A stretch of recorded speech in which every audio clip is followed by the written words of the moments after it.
আল্লাহ নবী দিন দুনিয়া বাদশা হাবিবুল্লাহ জনাবে মুহাম্মদ রাসূলুল্লাহ নবী আমার দুনিয়া জমিনে এসে কতটা কষ্ট করেছিলেন।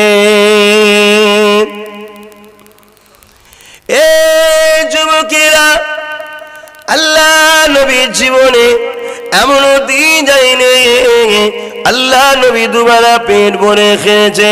আল্লাহ নবীর জীবনে এমন রাত যায়নি আল্লাহ নবী আরামে ঘুমিয়েছে।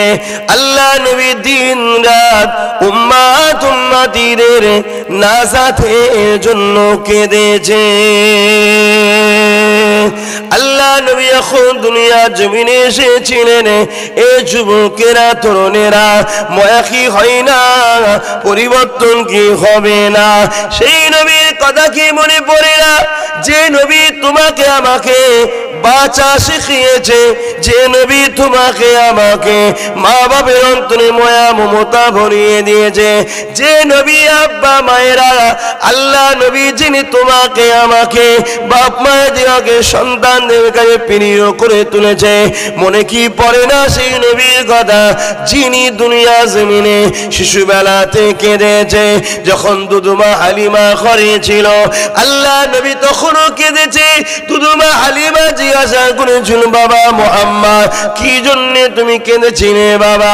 আল্লাহ নবী সময় বলেছিলেন, ইয়া রাসূল আমার আম্মা জান দুধুমা হালিমা, আমি রাসূল দুনিয়া জমিনে এসেছি উম্মাত উম্মতি নাজাতের জন্য। আমি যখন জানতে পারলাম আমার উম্মাত উম্মতিরা দুনিয়া জমিনে গুনাহ করার জন্য আল্লাহ পাক তাদেরকে জাহান্নামী করে দেবে, আমি রাসূলুল্লাহ তখন কাঁদতে ছিলাম। তাহলে আপনাদের ব্যাপার ধরবেন কি ধরবেন না? যদি কেউ জান্নাত যেতে চায় তাহলে ধরাটা জরুরি রাসূলকে, যদি কেউ জান্নাত যেতে না চায় ছেড়ে দেওয়াটাই জরুরি। তাম পৃথিবী জুড়ে একটাই মাত্র কাজ চলছে, রাসূল ও ইসলামকে মিটাবার ষড়যন্ত্র। আর আমাদের দায়িত্ব রাসূল ও ইসলামের পক্ষপাতিত্ব করে দাঁড়িয়ে যাওয়া। এটা তো কাজ সারা পৃথিবী জুড়ে। আপনি ইসরায়েল বলেন, আমেরিকা বলেন, ফ্রান্স বলেন, ব্রিটেন বলেন, লন্ডন বলেন, আমার ভারত বলেন, সারা পৃথিবীতে একটাই মাত্র কাজ, জালিমদের ইসলাম ও রাসূলকে মিটিয়ে দিবা।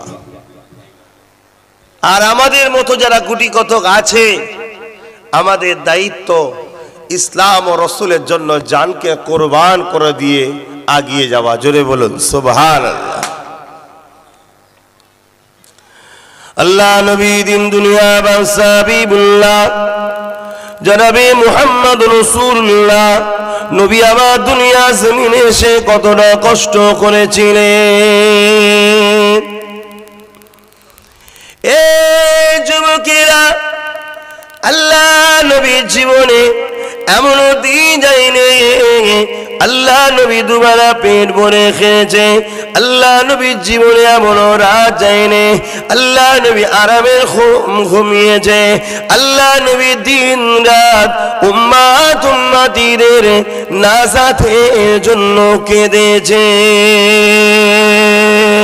আল্লাহ নবী এখন দুনিয়া জমিনে এসেছিলেন। এ যুবকেরা, তরুণেরা, ময়া কি হয় না, পরিবর্তন কি হবে না? সেই নবীর কথা কি মনে পড়ে না?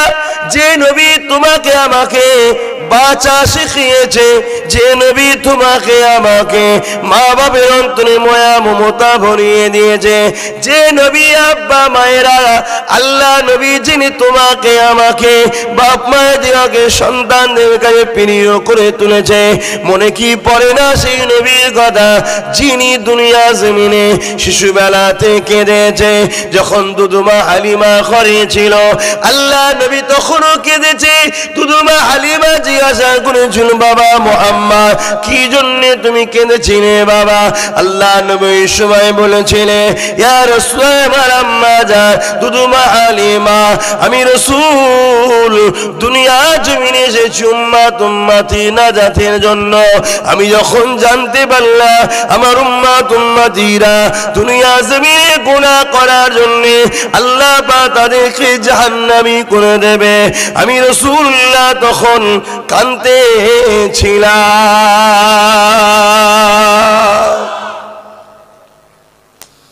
সারা জীবন তো রাসূল কেঁদেছে। আমাদের কি সেই নবীর কথা মনে পড়ে না? সামান্য যদি কেউ একবেলা পেটে ভাত দেয়, ওসিলা হয়, দিবার মালিক তো আল্লাহ।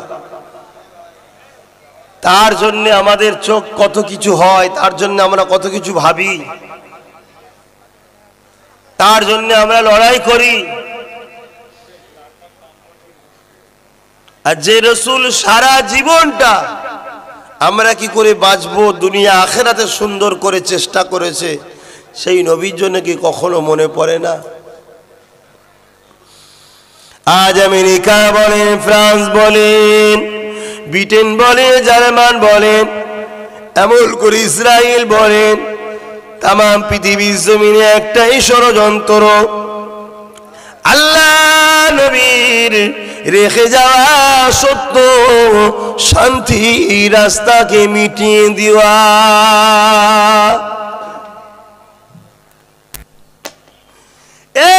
যুবকেরা, এই জন্যে দেখা যায় কখনো কখনো তারা আল্লাহ নবীর শানে নোংরা ফিল্ম করে, কখনো কখনো নবীর শানে কার্টুন তৈরি করে, কখনো কখনো নবী পাকের শানে মিথ্যা কিতাব লেখে, কখনো কখনো নবীর শানে গুস্তাখি পুনা ব্যবহার করে। হ্যাঁ আমি জানি এতে আল্লাহ নবী কিছু যায় আসে না, কিন্তু নবীর আশিকদের জিজ্ঞাসা করে কেন তারা তো সাহস পেল আল্লাহ নবী চলে যাওয়ার পরে? এমন করে মুসাইলামাতুল কাজ্জাব বলে একজন মিথ্যা নবী দাবিদার করেছিল, আল্লাহ নবীর খাতমে নবুয়াতের সাথে গুস্তাখি করেছিল। এ যুবকেরা, তরুণেরা, আমার দাদু জান হযরত আবু বকর সিদ্দিক সাহাবা হুজুরদিয়াকে নিয়ে বসে গেল, আলোচনা করতে লাগলো। আল্লাহ নবী খাতমে নবুয়াতের শানে মুসাইলামাতুল কাজ্জাব বিরোধী করেছে, এর বিরুদ্ধে কি ব্যবস্থাটা নেওয়া দরকার। 10,000 যুবক সাহাবা দাঁড়িয়ে গেলেন। ও হযরত আমিরুল মুমিনিন খলিফাতুল মুসলিমিন ও হযরত আবু বকর সিদ্দিক, আপনি একবার হুকুম করেন, আমরা বুকে তাজা খুন দিয়ে হলো আমার রাসূলুল্লাহ গুস্তাখদের জবাব দেব। তৈরি হয়ে গেল 60 থেকে 90,000 ইখতিলাফ মুসাইলামাতুল কাজ্জাবের সুসজ্জিত যুদ্ধের বিরুদ্ধে 10,000 নবীর প্রেমিকের আগা যুবক সাহাবারা ঝাঁপিয়ে পড়ল। বুকে তাজা খুন ঢেলে দিয়ে মুসাইলামাতুল কাজ্জাব আর তার দলবলকে আল্লাহ নবীর সাহাবারা চিরতরের মতো জাহান্নামে পাঠিয়ে দিয়েছিলেন।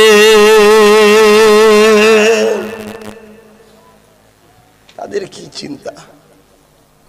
আজ আমরা কাফেরদের জন্য জীবন দিচ্ছি, আজ আমরা মুনাফিকদের জন্য জীবন দিচ্ছি, আজ আমরা জাহান্নামীদের জন্য জীবন দিচ্ছি, আজ আমাদের সঙ্গে যারা দীর্ঘদিন প্রতারণা করে আসছে তাদের জন্য জীবন দিচ্ছি। কখনো একবারও ভাবছি না যে আমার রাসূল পাক সাল্লাল্লাহু আলাইহি ওয়াসাল্লাম, যিনি আমাদের জন্য আজও কাঁদছে মক্কা মদিনার জমিনে। কি গো রাসূল হায়াতুন নবী না মরা নবী গো? আজও কাঁদছে নবী। আল্লাহ বাজি দুনিয়াকে ফানা করে দেবেন, আল্লাহ বাজি দুনিয়াকে শেষ করে দেবেন। কুল্লু মান আলাইহা ফান, সব কিছুই যখন ফানা হয়ে যাবে, কতদিন এইভাবে থাকবে আল্লাহু আলাম, আল্লাহ ভালো জানেন। এ যুবকেরা, একদিনে আল্লাহ পাক হযরত জিবরাইল আলাইহিস সাল্লামকে পাঠাবে, ও জিবরাইল দুনিয়া জমিনে যাও, দুনিয়া জমিনে গিয়ে আমার হাবিবকে তুলে নিয়ে আসো। আমি আল্লাহ পাক আমার হাবিবের নূরের মাথাতে শাফাআতের তাজ পরাবো। হযরত জিবরাইল সাল্লাম দুনিয়া জমিনে চলে আসবে। দুনিয়া জমিনে এসে হযরত জিবরাইল সাল্লাম এমন করে দুনিয়া জমিনে তন্ন তন্ন তন্ন করে খুঁজবে, আমার নবী কোথায় খুঁজে পাবে না।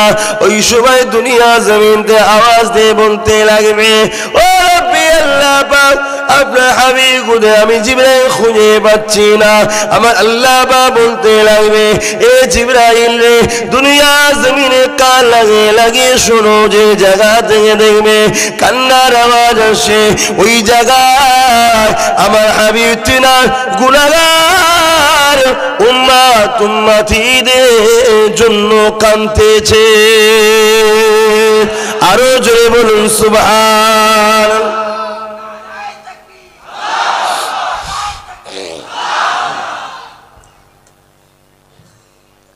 আজকে ভাবেন এত দরদি কেউ আছে ভাই? জমি জায়গা ঘর বাড়ি টাকা পয়সা সবই প্রয়োজন, কিন্তু সবটাই আপনি পাবেন মুহাম্মদ রাসূলের সদকায় ওসিলায়। জোরে বলুন সুবহানাল্লাহ। এত দরদি কে আছে? বাপ মারা গেলে 4 দিন 5 দিন যেতে না যেতে ছেলে ভুলে যায়, ছেলে মারা গেলে বাপও 4 দিন 5 দিন কি 1 সপ্তাহ যেতে যেতে না ভুলে যায়। 1400-1500 বছর আগে দয়ার নবী চলে গেছেন। কিয়ামত পর্যন্ত, সেই কিয়ামতের দিনে যখন আল্লাহ পাক জিবরাইল সাল্লামকে পাঠাবেন, তখনও দেখবে যে আমার রসুল কাঁদছেন উম্মত আমাদের জন্য। জোরে বলুন সুবহানাল্লাহ। আজকে সেই উম্মত একবারও ভাববো না আমার নবীর মাদ্রাসাগুলো কি করে বাঁচবে, কি করে এমন একটা ক্ষমতা তৈরি করা দরকার যাতে আমার রাসূলুল্লাহ শানে বাংলায় যেন কেউ গুস্তাগি করার সাহস না পায়। এক বেটা করলে এমন শাস্তি দেওয়া হবে যেন দ্বিতীয়বার কেউ না সাহস পায়। আমরা তো কখনো কাউকে বলি না, কিন্তু বারবার আমার নবীকে কাটি দেওয়া হয় কেন, আমার নবীর বিরুদ্ধে বলা হয় কেন? এটা কখনো ভাববেন না?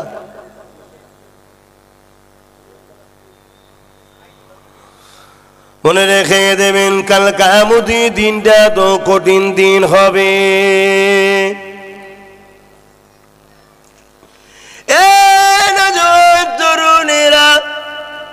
আল্লাহ নবী সাহাবাদেরকে বারবার বলেন, এ বাবা সাহাবারা ময়দানে মাশরের জন্য কাঁদো বাবা কাঁদো, বেশি বেশি করে কাঁদো।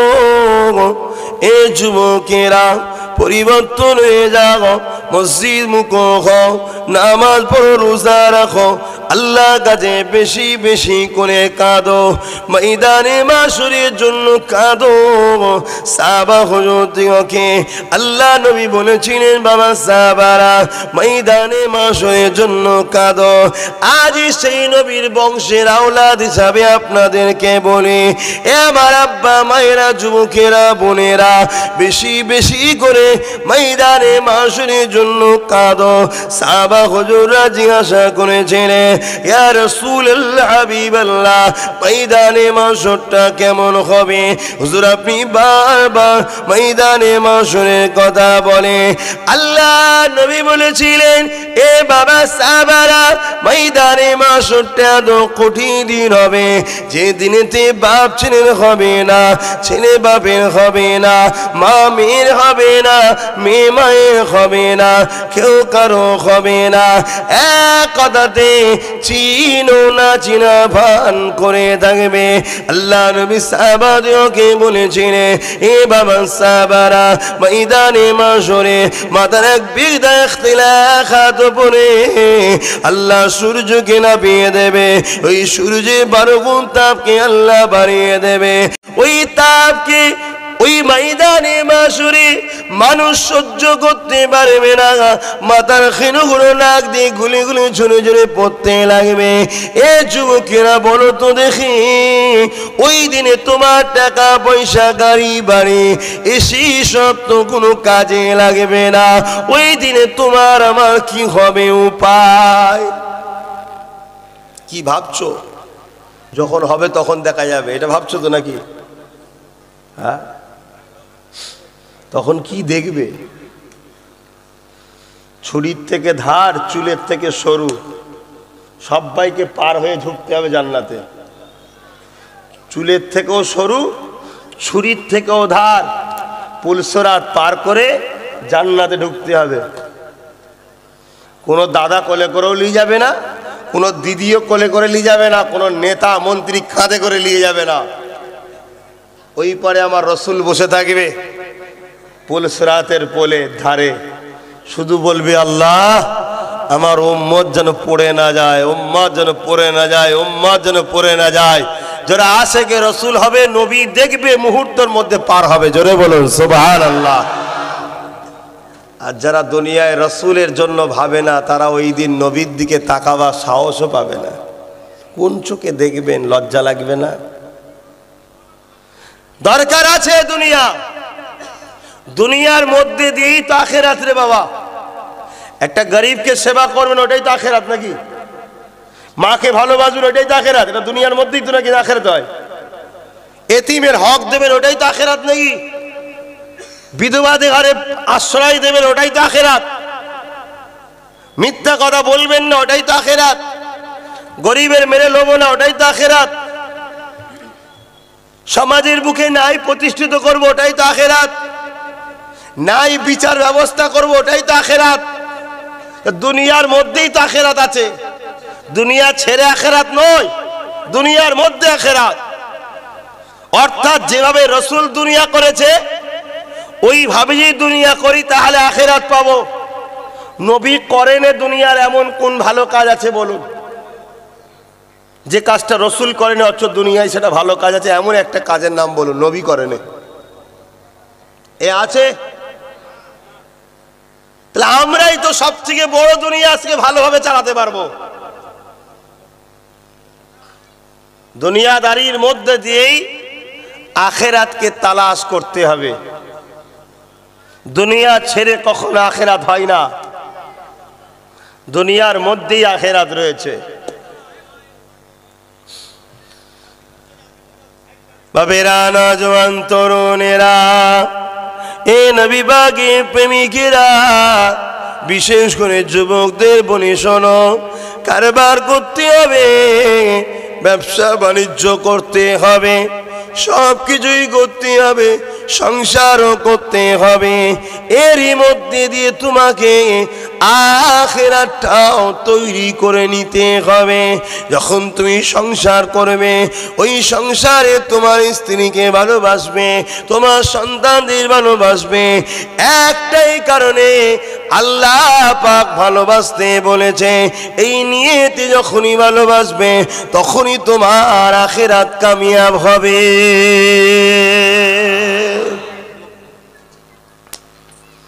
একটা বাচ্চাকে কাপড় কিনে দিলেন, দিবার সময় ভাবছেন আল্লাহ নিয়ামত দিয়েছে, আল্লাহর সৃষ্টি, ওকে আমার সন্তান করেছে, ওর দেখাশোনার দায়িত্ব আল্লাহ আমায় দিয়েছে, ওকে ভালোবাসলে আল্লাহ খুশি হবে। বাবা লে কাপড়টা, মনে মনে নিয়তে এটা হলো, ওটাও তো নেকি, ওটাই তো আখেরাত। কিন্তু এটা দিতে হবে হালাল পয়সায়। কথা বুঝে আসছে? তাহলে আখেরাত হচ্ছে। আর চুরি করা, গরিবের মারা, লুটা, ফিতনা করা, ফাসাদ করা দিলে সেটা আখেরাত হবে? তোমার বাচ্চার কামিয়াব হয়ে যাবে, কিন্তু তোমার তো আখেরাত হবে না।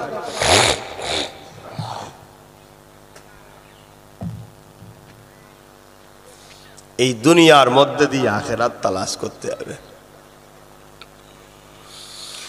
এ যুবকেরা, তরুণেরা, কিয়ামতের কথা বলছিলাম, আল্লাহর রাস্তে মন দিয়ে শোনেন।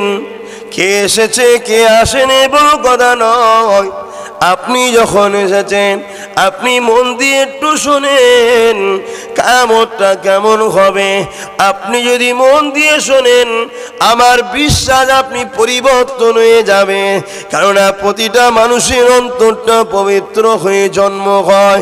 দুনিয়ার ময়ায় পড়ে দুনিয়া লোভে পড়ে পাপ কাজ করতে করতে গুনাহ করতে করতে হারাম খেতে খেতে নোংরা বন্ধুর পাল্লায় পড়ে নোংরা বন্ধুর সোবতে পড়ে নোংরা যায় গিয়ে গিয়ে আমাদের অন্তরটা পাপী হয়ে যায়, আমাদের অন্তরে দাগ পড়ে যায়। কিন্তু প্রতিটা মানুষ জন্ম হয় পবিত্র অন্তর নিয়ে। এই যুবকেরা, তাই তো বলি মন দিয়ে যদি শোনো, আশা করা যায় পবিত্র হয়ে যাবে। আজ এই মাহফিল থেকে পবিত্র হয়ে ফিরে যাবে, আজ এই মাহফিল থেকে পরিবর্তন হয়ে ফিরে যাবে। আল্লাহ নবী জানিয়ে দিলেন, এ বাবা সাহাবারা, কিয়ামতটা তো কঠিন হবে বাবা, যে দিনেতে নিজের বাপ ছেলে হবে না, ছেলে বাপের হবে না। আল্লাহ নবী আরো জানিয়ে দিলেন, এমন বাপ পাওয়া যাবে নিজের ছেলেকে জমিনে শুইয়ে দিয়ে তার বুকের উপরে পা দিয়ে দাঁড়িয়ে যাবে। এমনও মা পাওয়া যাবে নিজের মেয়েকে জমিনে শুইয়ে দিয়ে তার বুকের উপরে পা দিয়ে দাঁড়িয়ে যাবে। এমনও ছেলে মেয়ে পাওয়া যাবে বাপ মার বুকের উপরে পা দিয়ে দাঁড়িয়ে যাবে। এক কথাতে যার উপরে যার জোর চলবে তাকে জমিনে শুইয়ে দিয়ে তার বুকের উপরে পা দিয়ে দাঁড়িয়ে যাবে। সাহাবা হুজুররা জিজ্ঞাসা করতে লাগলে, ইয়া রাসূলুল্লাহ, হাবিবাল্লাহ, এই রকমটা কেন হবে? আল্লাহ নবীর কথা সাহাবারা কানতে লাগলে। নবী পাক সাহাবাদিওকে বলতে লাগলে, এ বাবা সাহাবারা, ওই ময়দানে মাসের সূর্যের তাপেতে মানুষের মাথা খিনুগুলো গলে গলে পড়ে যাবে, জমিনটা পুড়ে পুড়ে পুড়ে পুড়ে তামার মতো লাল হয়ে যাবে, ওই জমিনে দাঁড়াতে পারবে না। এ যুবকেরা, আজ গরিবের মেরে বাড়ি করো না গো, আজ এতিমের মেরে বাড়ি করো না গো, হারাম ইনকাম করে মার্বেল লাগাও না গো, কারণ ময়দানে মাশরে তোমার জন্য মার্বেল থাকবে না, ময়দানে মাশরে তোমার জন্য ঢালাইয়ের ছায়া থাকবে না। আর যদি তুমি ইনকাম করো হালাল পয়সায়, আল্লাহর কাছে যদি হারাম হালাল পয়সা নিয়ে আল্লাহর কাছে যদি সাহায্য চাও, আল্লাহর ভয়ে যদি হারাম থেকে মুখ ফিরিয়ে নাও, দুনিয়ার জমিনে তোমার মার্বেল নাও হতে পারে, এই 60-70 বছরের কষ্ট কেটিয়ে চলে যাবে, কিন্তু আখিরাতের জমিনে ওই ময়দানে মাশরে আল্লাহ তোমার জন্য আরশ আজিমের ছায়া দেবে।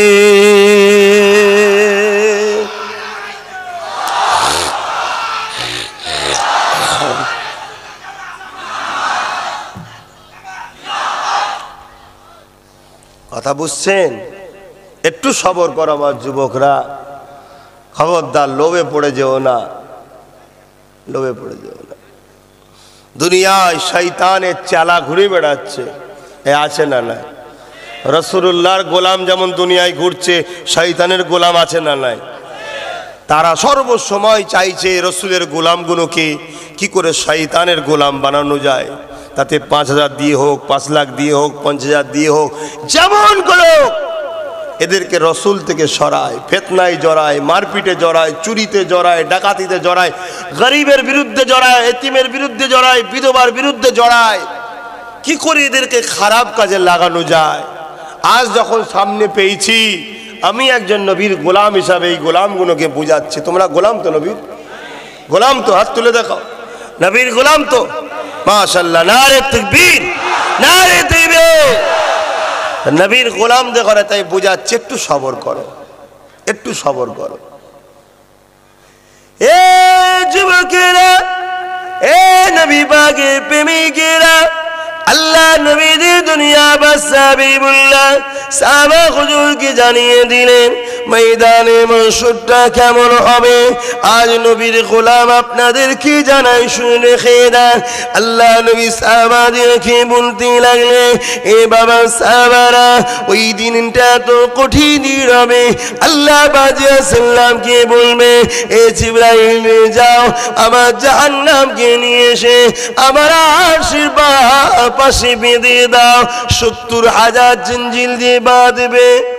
মন দিয়ে শোনো যুবকরা, 70,000 জিঞ্জিল দিয়ে বাঁধবে জাহান্নামকে। কটা জিঞ্জিল? 70,000। এক একটা জিঞ্জিলে 70,000 করে ফারিস্তারা ধরে রাখবে, তথাপিও জাহান্নাম কি ধরে রাখতে পারবে না। এক একটা জিঞ্জিলে কটা ফারিস্তা ধরবে? 70,000। একটা ফারিস্তার ক্ষমতা কত? দুনিয়ার মানুষের ক্ষমতা রাখে, বলুন সুবহানাল্লাহ। দুনিয়ার মানুষের ক্ষমতা রাখে একটা ফারিস্তা। 70,000 জিঞ্জিল দিয়ে বাঁধবে, এক একটা জিঞ্জিলকে ধরবে 70,000 করে ফারিস্তা। এই যুবকরা, কিসের গরম, কিসের দাদাগিরি, কার পিছনে ছুটছো, কোথায় যাচ্ছ, কি কাজ করছো একটু ভাবো। কে তোমায় জিন্দেগি দিল? কে তোমায় বাঁচিয়ে রাখলো? কে তোমায় দুটো হাত দিল? কে তোমায় দুটো পা দিল? কে তোমায় নিঃশ্বাস এখনো দিয়েছে? কি জন্য তোমায় বানিয়েছে? রাসূলের দুশমনের পিছনে ঘুরতে বানায়নি তোমাকে। ভাবো যুবকরা, কেননা জাহান্নাম লম্বা লম্বা জিভ বার করে গর্জে গর্জে আসবে।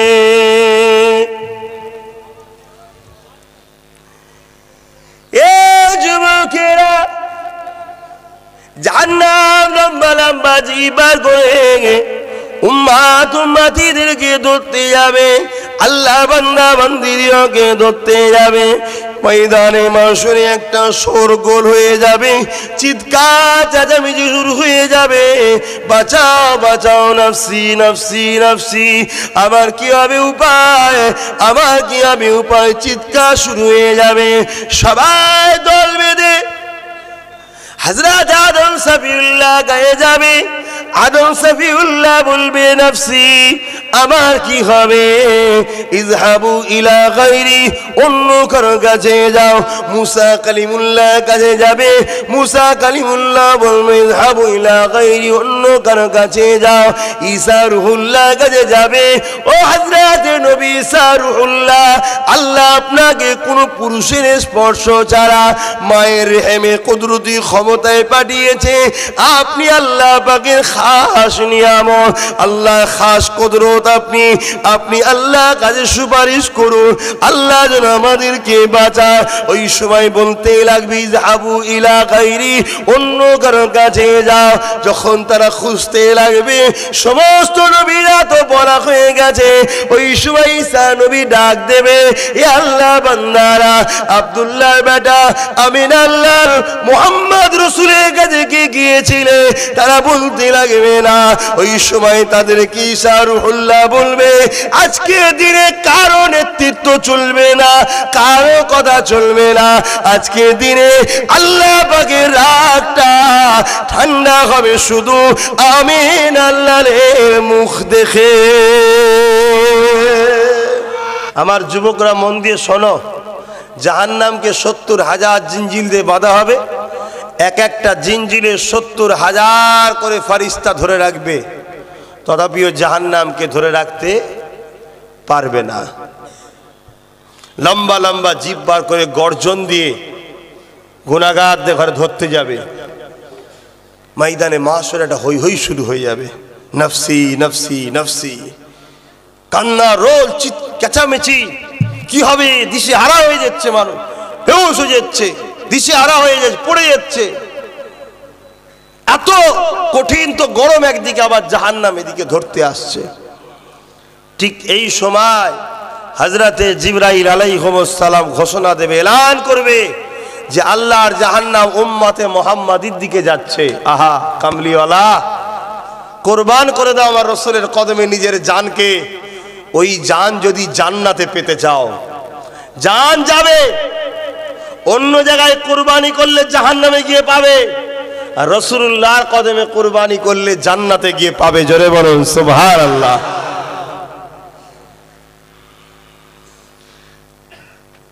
আমার দয়াল নবীর কানে আওয়াজ যাবে, রাসূল আমার আল্লাহর আরশ আজিমের উপরে জান্নাতি লেবাসে শাফাআতের তাজ পরে বসে আছে। যখনই খবর পাবে, আল্লাহ নবীর চোখ দিয়ে পানি এসে যাবে, চেহারা মুবারক খানা নীল হয়ে যাবে। আল্লাহ নবী জান্নাতি লিবাস খানা খুলে দিয়ে, এ যুবকেরা, আল্লাহ পাকের আরশ আজিমে নিচে একটা জায়গা আছে, হামদের জায়গা, প্রশংসা জায়গা, তারিফের জায়গা, মাকামে মাহমুদ বলে নাও। ওই জায়গাতে নবী আমার সিজদায় পড়ে যাবে, সিজদায় পড়ে গিয়ে কাঁদতে লাগবে, এত আল্লাহ পাকের তারিফ করতে লাগবে, এত আল্লাহ পাকের প্রশংসা করতে লাগবে, এত আল্লাহ পাকের গুণগান করতে লাগবে। আমার আল্লাহ পাক খুশি হয়ে যাবে। ইতিপূর্বে আল্লাহ পাকের এত তারিফ প্রশংসা গুণগান কেউ করতে পারেনি। আমার রাসূলুল্লাহ তারিফ প্রশংসা গুণগানে আল্লাহ পাক খুশি হয়ে যাবে। এই খুশি হয়ে যাওয়া দরুন আল্লাহ বাবা দিতে লাগবে। আমার হাবিব আপনি মাথা তুলুন, দুনিয়ার জীবন কেঁদেছেন, কবরের জীবনটাও কেঁদেছে, আজ ময়দানে মাশরে আপনি কেন কাঁদেন? হাবিব আপনি মাথা তুলুন, আমি আল্লাহ ওয়াদা করেছি আজকে দিনে আপনার দোয়াকে কবুল করব। হাবিব আপনি মাথা তুলুন, আপনি কি চান বলুন। আল্লাহ নবী বলতে লাগবে, ও রাব্বি আল্লাহ বা জিবরাইল ঘোষণা দিয়েছে জাহান্নামের উম্মত উম্মতি দিয়ে তীরে যাচ্ছে, একটা উম্মত উম্মতি যদি জাহান্নামী হয়ে যায় আমি রাসূল খুশি হব না, আপনি আমাকে খুশি করবেন বলেছে। আল্লাহ জাহান্নামকে সরিয়ে না। আমার আল্লাহ পাক বলতে লাগবে, হাবিব আপনি আমার দিকে হাতটা বাড়া।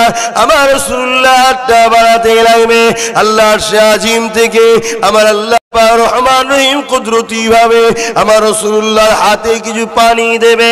ওই পানিটা দিবার পরে বলবে, হাবিব এই পানিটাকে জাহান্নামের দিকে ছিটিয়ে দাও। জাহান্নামের দিকে যখন ছিটিয়ে দেবে, এ যুবকেরা কি উদাহরণ দিয়ে বলি, বুঝাবার জন্য বলি, চোখের মুখে নুন দিলে যেমন ফিরে যায়, ছোট হয়ে যায়, জাহান্নাম ওই পানিটা লাগাছে সাথে হাজার হাজার মাইল দূরে উম্মতে মুহাম্মাদি দিয়ে ফিরে যাবে এবং আর আজ গর্জনটা বন্ধ হয়ে যাবে।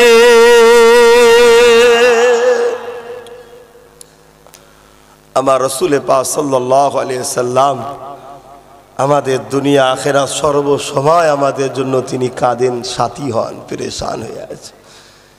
সেই রাসূলের বংশের একটা সন্তান এসে আপনাদেরকে বলি, আজ বিশ্বের বুকে একটাই চক্রান্ত চলছে, একটাই রাজনীতি চলছে। সেই রাজনীতি হলো শান্তির রাস্তা, গরিবের অধিকারের রাস্তা, ইনসাফের রাস্তা, মানবতার রাস্তা, নারীদের সম্মানের রাস্তা, ইসলামকে মিটাবার ষড়যন্ত্র, অন্য কিচ্ছু নয়। ওই পানিটা কিসের পানি ছিল? যে পানিটাতে জাহান্নাম দমে গেল, সরে গেল, কিসের পানি ছিল? এই যুবকরা বলো কিসের পানি? শোনো, আমি বলছি তোমরা শোনো। ওই পানিটা ছিল গুনাহগার